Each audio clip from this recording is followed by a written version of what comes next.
This is the moment where we learn that Cameron has given up on being a musician for good. This moment doesn't come to us quickly. It's at the very end of the story, but it contains the recognition that this part of his life is over and there's no returning to the thing he used to love. Whoever Cameron was, who went to college for music, who had signed to a small label, who learned to play the guitar even though he preferred the piano, that Cameron is dead. This is a story about many dead Camerons, who we are after something has undone us, our inability to ever return to ourselves, and to make things as clear as possible, this will also be about your humble narrator's struggles with the same things. If you are uncomfortable with the frankly shocking amount of things put up in the content advisory up top, you may want to look away. Let's begin. Arches, the most recent finished game from the Echo project team, makes no moves to pretend that it is anything other than it is. A trick that was teased with Echo and Adastra laid excruciatingly bare here and now. The game opens with a nameless victim of a serial killer who just barely managed to escape his house but is too weak from days of torture to outrun him. As he runs out into the desert surrounding Echo, a town now fully abandoned, he realizes that there is no one coming to save him, that he is going to die here, forgotten by everyone but his killer. As the story continues, we are introduced to our main couple, Cameron and Devon, and there is little to no illusion that we aren't about to watch their lives come undone as they enter Echo. Devon believes in the supernatural, and believes in his heart that his boyfriend Cameron isn't so much dealing with myriad mental health problems, but is a psychic and can commune with the dead. He wants to find some way to convince Cam of this because he believes it will help improve his outlook on his life. So now, here they are, in an infamously haunted place. Cameron has agreed to do this out of guilt, believing his life has been nothing but a mess. A mother who killed herself over drug abuse, an abusive ex-boyfriend whose brutal treatment has left Cam paranoid and with a shattered self-esteem, a self-esteem further obliterated by a bad psilocybin trip that left him convinced that there's nothing really good about him, that he owed it to Devon, the more stable partner with a nicer job and real income to do this trip. The tension between the two is immediate and disastrous, with Devon feeling like a monster for pushing Cam into this, about not being honest about said pushing as a means to try and mend the damage from his own negligence that resulted in the death of his younger relative Lupita, and accusing himself of being a terrible boyfriend because of it. Cam, however, cannot let this go because he believes Dev wants to stop to protect him, a thing that only reconfirms Cam's utter fragility and dependence on Dev. This is the crux of the story as it progresses, with the two of them locked in a miscommunication that spirals them both into mortal peril. Before we continue down this path, we should talk about perspective. Departing from Echo and Adastra's deeply personal and introspective first-person narration, Arches has gone instead with a third-person narrator. This can seem a counterintuitive move to make, considering that a horror story that is so deeply entwined with the personal psychologies of these two characters would benefit from a style that close and personal, but the shift to third-person instead imbues the story with this almost clinical quality. Sentiments about each other's personal frustrations are made with an almost chilling surety. If Devon was a better boyfriend, he wouldn't do these things. That statement, in that tone, makes it feel impossible to overcome, an inherent quality about him that makes him a bad boyfriend. I wonder if Arches has a thing about being or feeling damaged beyond repair. This creates what I would call the first real point of conflict. I don't mean to shame people who struggle with this, but there are some folks who play this and get caught up on this point where the game explicitly condemns Cam and Dev as being bad boyfriends, or at least bad for each other, exemplified in this narrative twisting, and also by Arturo almost saying exactly these things in one scene. Because the only thing that changed in narration was the perspective, and not how deep and introspective it was from the previous titles. Deep-seated personal insecurities, a struggle to clearly communicate with each other, these kind of typical relationship troubles are presented as magnified, hyperbolically relationship-ruining moral failings. I'm not here to, on the face of it, contest whether or not these two characters have a healthy relationship, because, frankly, it's hard for me to find the will to try and assess that after everything that happens to them. But while we're here, that is like a fundamental question the story is asking, and there's not really as simple an answer as it may be comfortable to assume there is. Arches is a very anxious text, more so than the stress put upon the player of Echo or Adastra, who have choices that do meaningfully shape the direction of the story. Arches has no choices at all. It is just a novel, but with visual accompaniment and a soundtrack. And yet, the energy in the text can get so tense and horrific that even a second playthrough couldn't personally stop me from weeping multiple times. Characters run and break apart and lose parts of themselves, and there is nothing you can do short of turning the program off, but watch and hope and pray, even as the opening scene makes it clear that there is no good that will come from such actions. In line with the deprivation of your choices, agency is a major focus in the story. One of the key complicating factors to Cameron's decisions to stay in Echo despite Devon rather quickly changing his mind about the plan.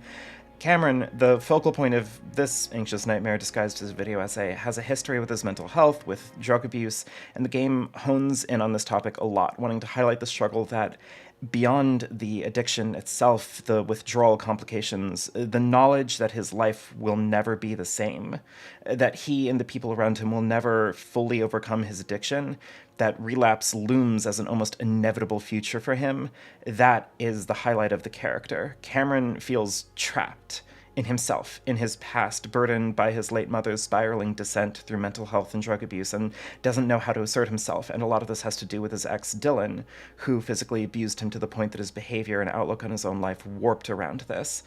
In later scenes, Cameron internally admits to wishing that Devon would hit him during their fights because it would confirm all the worst thoughts he has about himself. Devon struggles with his agency in the story as well, even as the one in the relationship with a steady job and a livable wage, able to provide for him and his boyfriend. Devon's the one who originally planned the trip to Echo, and he feels the worrying pull of events cascading beyond his control, pivoting on the decision he made to follow through and go into town. As an engineer, Devon worries as Cameron grows more unstable in Echo, crashing Devon's car in a panic brought on by the image of a dead otter by Lake Emma, keeping him there, that all this is akin to the speech he makes later about avoidable catastrophes, about how not listening to or respecting the obvious signs of trouble can lead people down the path to tragedy irrevocably, well before the situation becomes clear. They manage to contact Arturo, who drives in to help, but he gives Cameron weed, who takes it because it turns out Cam is actually psychic too, on top of being mentally unhealthy, and he's hoping secretly that drugs will improve his powers. This spurs Cameron into a fit of paranoia, and on, things rapidly slip right through Devon's fingers until they encounter Brian, a bear living in the woods, who approaches once Cameron is attacked by one of the few supernatural entities in the story and is rendered unconscious.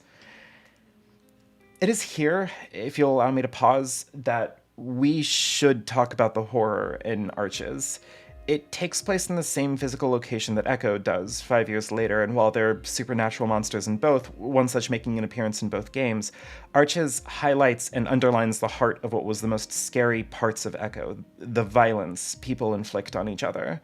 See, there are three main supernatural creatures in Arches: the Socket Man, who briefly appears to seemingly help Arturo escape, the Raincoat Monster, who attacks Cameron briefly at the motel but otherwise simply watches, and the Shadow Creature that also mostly watches until it jumps into Cameron, sending him into an unconscious nightmare, and then seemingly does nothing else for the rest of the story. Granted, more supernatural things happen in the story. Cameron is visited by many ghosts through the course of the story and depersonalizes to the point that he starts to see through various futures, but the monster of the story is front and center, and it is Brian. Brian returns from Echo, here still up to his old ways as a serial killer who kidnaps guys who seemingly won't be missed or can't be traced back to him, where he tortures them for sexual thrills until they die or he grows bored and kills them.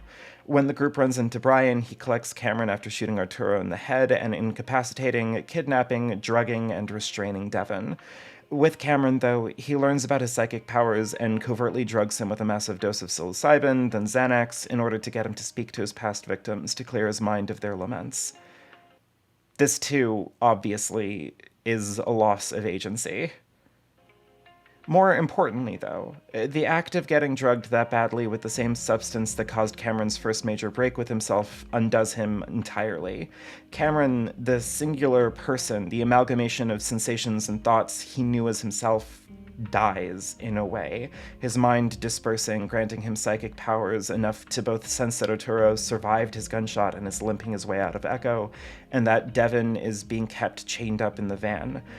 Arches plays with the visceral push and pull between these conflicting forces, Cameron getting stronger through this massive dose, strong enough to hatch a plan to free Devon that does actually work and leads eventually to their freedom and Brian's death, but Cameron never again fully recovers from the event. Beyond the physical marring of his body, Brian nearly tearing his left arm apart and damaging his liver and kidney. The unraveling culminates subtly, the narration referring in moments to Cameron collectively before refocusing into the story, but it does peek into a future where Cameron literally dies, unable to react to the shotgun fire in the mines, but placing his mind into Devon's, existing forever in Devon's thoughts as a separate self, forever close to Devon without a body to touch him with. Looking at the other finished products, Echo and Adastra, all three deal with relationships, how they can fall apart, how committing to one makes you lose parts of yourself, but Arches specifically approaches these ideas, the ideas of a healthy relationship and the abstract concept of being forced to accept the tragedies will come between you and your partner, and denies the abstract, the poetic, for something difficult and painful and honest. We don't get the luxury of speculating on whether or not things will go well in the future between these two because we see the very real struggles they go through. None of the three that went to Echo that day came back the same person.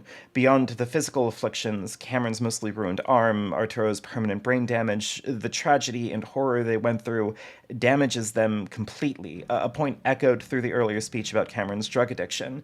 There are things in life that will hurt and change you forever, and there is no full recovery. There is no perfect return to yourself, but simply having to accept that this is what you are now. Cameron develops schizophrenia after the event, along with Tourette's and a handful of other problems that puts him on multiple medications for the rest of his life. One scene in the epilogue portrays one of his and Devon's fights spurred entirely by the panic and impotent fury and disgust Cam for what his pills have done to him, that he feels broken beyond repair, that is the scene where he wishes Devon would treat him like his ex did. And there is no going back to the old him. So Arches symbolically presents itself as the story to break Echo's cycle, an arch being a broken circle. This is a tantalizing double-edged sword because they break the cycle of Echo on some level. Killing Brian ends a decades-long spate of serial murders, but it breaks them too. One of the most painful moments, one of the most painful deaths in Arches is brief, but in the epilogue, when Cam and Dev visit Arturo and Maria, his girlfriend, Cameron realizes that this will be one of the last times he'll ever see him again, because Arturo doesn't trust him anymore. He worries that Cameron brought something from Echo back with him, and he cannot allow that to be in his life anymore. And that means that their friendship is over. Even superpowers don't mean much, but more things out of his control that end up making his life harder. If this is all sounding rather dry and meandering, it's probably because I'm struggling with this. I want to do the cute thing I did with the last two, trickle in bits of my personal reaction and culminate in a big if it was just this moment, but there is something deeply personal about Arches. The urge, inevitably, as all art compels us to do, to connect my own experiences to the text is there, but there is something that feels so specific, so deeply painful that the act feels cheap in a way.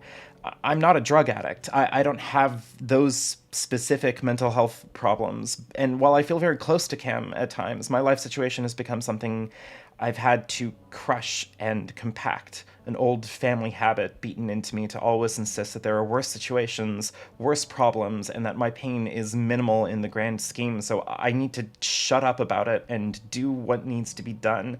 Cameron has the sick benefit of having real problems, real traumatic, horrible things he's endured, and I have what? Gender pains? An autism self-diagnosis that I barely believe in myself, much less my family, and a bizarre fixation on an identity that materially seems to mean nothing. Am I supposed to sit here and lament my own meager trifles in the face of a text that is so uncompromising? So there's an obvious answer here. A pretty standard thing to say here is that everyone's pain is different and valid, and that these things are important to talk about and all that, and I get it, but I think that only gets us so far in this. Please stick with me through this. I'm not saying that there's pain that just isn't valid or whatever, but that the answer given is insufficient. Let's talk about hope. So, folks in my streams or in my Discord may notice that I occasionally flirt with risque, self-deprecating humor, and I have read the many posts and think pieces and call-outs about how that's bad. It makes your depression worse, and no one likes it, and what you should do is just say great things about yourself, because you'll trick your brain into being happier, and then your life will be better. I think this sucks. Partially because maybe I am just miserable and I want to sulk in my own misery. I'm not going to discount that, but I think that there is a weird trend with obsessing over hope. We frame things like despair and pain and misery as inherently bad, that these feelings and mental states are things to be vanquished out of our lives in favor of the good feelings. That at best we have a very, Pixar's Inside Out mindset towards sad feelings as things that are poignant to reflect on but have a very utilitarian use, to spring off into better places. Like, if you see someone sad, there's just an unspoken obligation to try and cheer them up, and as I've gotten older, I don't know. Am I a bad person because I have these thoughts so permanently embedded in my mind that I cannot unhave them? I've tried to be more positive. I've made jokes about being a super genius or whatever. I even briefly had a redeem on my stream where I had to say something nice about myself, but I had to take it down because it did nothing for me, and I worried that it gave the impression to people that they could fix me, that my bad moods, my horrible self-esteem, the truly dangerous thoughts that have mercifully lingered in the distant corners of my mind, but have never truly gone away, are things that simply can be ousted out of me. And what? On top of everything else, I'm supposed to be shamed for coping the way I do? I can't fix myself like this, and I frankly don't want to, and I don't think I should be obligated to, because it is a part of who I am. Sometimes making the demonetized jokes makes me feel better, less pathologized as a weirdo who can't be socially responsible enough to fake being happy. Deeper than this, though, really at the heart of it, I think, is what we do with ourselves in such positions. I am depressed. I've struggled with this for many years of therapy. I'm anxious around people all the time. I think I'm autistic, that I have trouble earnestly being myself because doing so makes me careless and unintentionally hurtful to people, and I don't always get why. I just try and overcorrect as much as I can to make sure I don't hurt people again. I do everything I can to be helpful, to be there for people. I've stayed up all night talking to a total stranger who was on the other side of the world prepping for surgery, and none of these efforts make me feel like a good person. Like I'm worth the space I inhabit and the time and money and energy I extract from the people around me like a leech, but I keep doing it. I can arguably be in the depths of a deep despairing over my life, and I think I'm not the only person who's going through something like this, but Devon never hits Cameron. The next scene after their big fight over Cam's pills, Devon has a panic attack and Cameron is there for him, holding him, telling him to breathe with him, like Devon did for him back in Echo. They're in a miserable part of their lives. Devon missing a promotion over taking care of Cameron, Cameron feeling less and less like himself than ever before, but they never leave each other. When I see the occasional take on these two being bad boyfriends, it almost feels sick to make such a claim, because the most important part in a relationship is there. They never leave one another. They love each other no matter what happens, and their lives get worse and worse, but they stick it out, and at the end of the game, we see them years in the future, married, and just on the cusp of maybe having a better life ahead. This is the scene from the beginning.